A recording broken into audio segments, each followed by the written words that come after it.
Il est sorti du silence et a fait tomber 2 régimes en moins d'1 an. Pour certains, c'est un militaire froid. Pour d'autres, un patriote qui a redonné au Mali sa dignité. Voici l'histoire d'Assimi Goïta.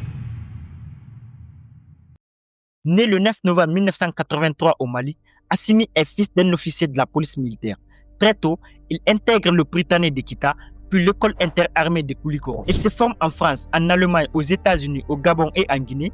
Il devient un soldat discret, mais redoutablement préparé. Engagé en 2002, il opère dans le nord du Mali, Gao, Kidal, Tombouctou.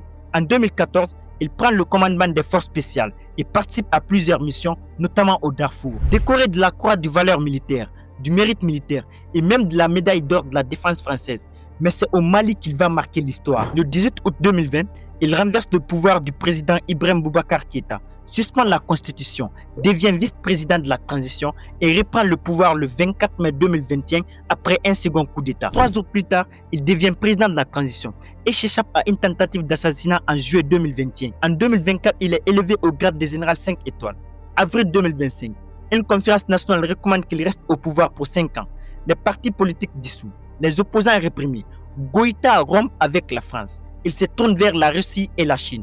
Il fonde l'Alliance des États du Sahel avec ses voisins du Burkina et du Niger. Mai 2025, Goïta fait face à des séries de manifestations pour plus de démocratie.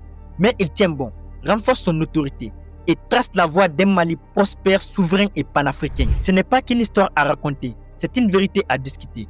Ton avis compte, fais-le savoir dans les commentaires. Si cette vidéo t'a impacté, abonne-toi, commente, like, mets sur favori pour ne pas la perdre. Et surtout, reste connecté à ce qui éveille les consciences.